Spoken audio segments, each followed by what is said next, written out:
Saya kenyang dalam bisnis negosiasi.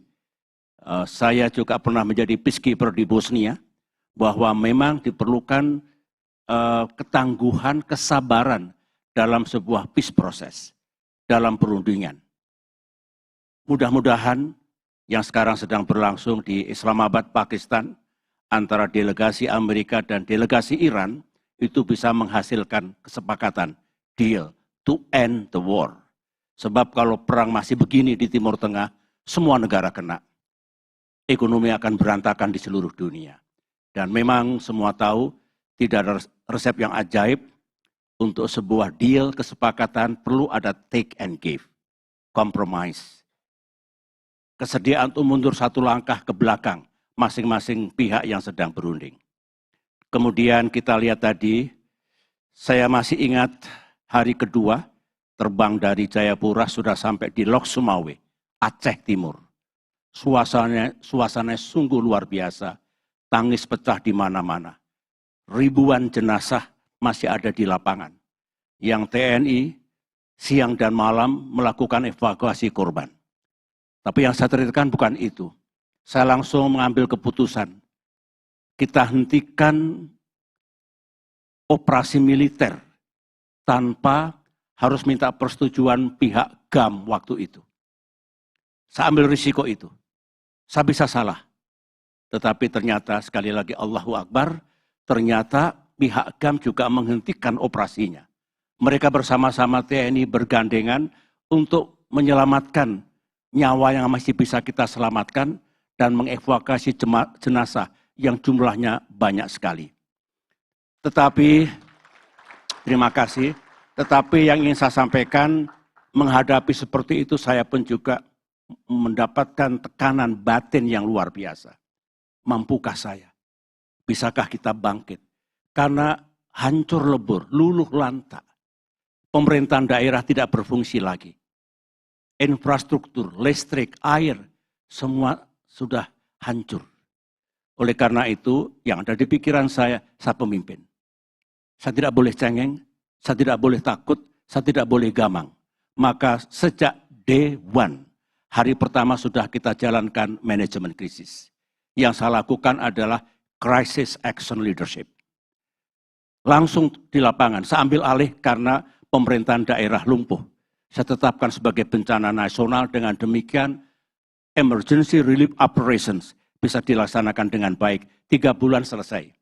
Kemudian dilanjutkan dengan rehabilitasi dan rekonstruksi 3 tahun berikutnya lagi. Aceh damai setelah itu, dan kemudian bisa dibangun kembali. Bahkan sebagian lebih baik dibandingkan sebelum terjadi tsunami. Lantas, pelajaran yang dapat kita petik lagi adalah in times of crisis, itu pemimpin harus menjadi contoh, menunjukkan arah, memberikan ketenangan, tapi terus bekerja dengan serius. Mereka akan tenang teduh kalau pemerintahnya, pemimpinnya secara all out, secara serius mengatasi masalah itu bersama-sama mereka. Dan kalau dilihat tadi ada foto, itu luar biasa, banyak tragedi kemanusiaan yang tidak perlu saya sampaikan, tetapi kita sudah melampaui ujian Tuhan yang maha besar. We were tested by history. Dan kita bangkit kembali, dan kemudian ada bonusnya, Aceh menjadi damai. Sehingga ini sesuatu yang indah menurut saya. Sekali lagi, faktor kepemimpinan penting, faktor kebersamaan penting, faktor melibatkan orang-orang yang cekatan, yang profesional, yang mahir dalam bidangnya juga penting. Berikut ini adalah tahun 2007, Indonesia menjadi tuan rumah untuk Konferensi Perserikatan Bangsa-Bangsa tentang Perubahan Iklim, UN Conference on Climate Change. Saya bersama Sekjen PBB yang baru, Ban Ki-moon. Kebetulan saya bersahabat dengan dua-duanya. Sekjen PBB Kofi Annan itu adalah bos saya waktu di Bosnia. Kemudian hubungan kami baik, dengan Ban Ki-moon juga dekat. Singkat kata, ada belasan ribu delegasi dari seluruh dunia, negara maju, emerging market, developing nations, least developed countries, semua mengirimkan delegasinya ke Bali untuk melakukan negosiasi dengan harapan menghasilkan deklarasi, kesepakatan, deal. Apa yang terjadi? Sudah berhari-hari deadlock. Sepertinya suram, sepertinya akan gagal konferensi di Bali tersebut, sebagaimana gagalnya konferensi-konferensi serupa di negara-negara lain. Waktu itu sebagian sudah beli tiket, mau pulang ke negaranya masing-masing. Saya bersama Bung Dino masih ada di situ, dengan para menteri yang mendampingi saya. Never give up, jangan begitu. Saya masih melihat window of opportunity, meskipun sempit. Mengapa kita tidak try our best untuk menghidupkan kembali, memberikan semangat lagi? Oleh karena itu, kami langsung reach out Sekjen Ban Ki-moon yang sedang ada di Dili, di Timor Leste. Ban Ki-moon juga sudah, gagal ya, bersiap-siap untuk kembali ke New York. I told him, siapa yang mengatakan gagal? Tidak gagal. Singkat kata, beliau kembali ke Denpasar, Bali, dan kemudian kami berembuk dulu, ayo kita intervensi.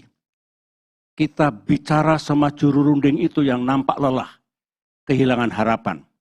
We have to motivate them all. Sepakat, akhirnya baik Sekjen Ban Ki-moon maupun saya bicara hanya 3 menit. 3 minutes speech. Tetapi apa yang terjadi? Dengan tampilnya kami berdua, dengan bringing hope, dan kemudian betapa pentingnya konferensi di Bali tersebut, akhirnya mereka bersemangat lagi, berunding lagi, dan yang tadinya alot tidak setuju, termasuk negara-negara besar, termasuk Amerika Serikat, mereka menjadi on board, join the club. Dan sisanya adalah di Bali itu yang diperkirakan akan gagal total, kita lahirkan Bali Roadmap. Bali Roadmap itu menjadi rujukan utama untuk konferensi-konferensi berikutnya di negara-negara tertentu, leading to disepakatinya Paris Climate Agreement tahun 2015 di Paris, mengubah jalannya sejarah. Mudah-mudahan kita tetap menjalankan kesepakatan itu untuk menyelamatkan bumi kita.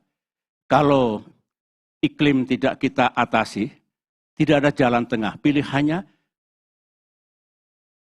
aman atau tidak aman. Kalau kita fail, gagal, untuk menuju net zero world by 2060, gelap masa depan kita.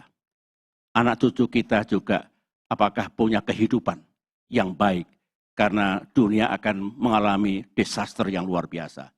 Ini mata rantai, ini satu event, satu titik dalam proses bersama menyelamatkan bumi kita. Lagi-lagi pelajaran yang kita bisa petik, kalau yang lain sudah menyerah, leader never give up. Kemudian, bukan hanya never give up, tapi think about that. Thinking outside the box. Cari solusi. Kembangkan pemikirannya. Yang kita perlukan opsi and solution. Kemudian tell them, para negosiator itu, barangkali ini jalannya. Dan alhamdulillah memang waktu itu yang tadinya suram menjadi terang. Ini salah satu contoh dalam keadaan krisis, leadership itu matters, needed untuk mencapai tujuan yang telah kita tetapkan. Nah, dari sini kita akan simak kejadian berikutnya lagi adalah pada tahun 2008. Saya kira semua tahu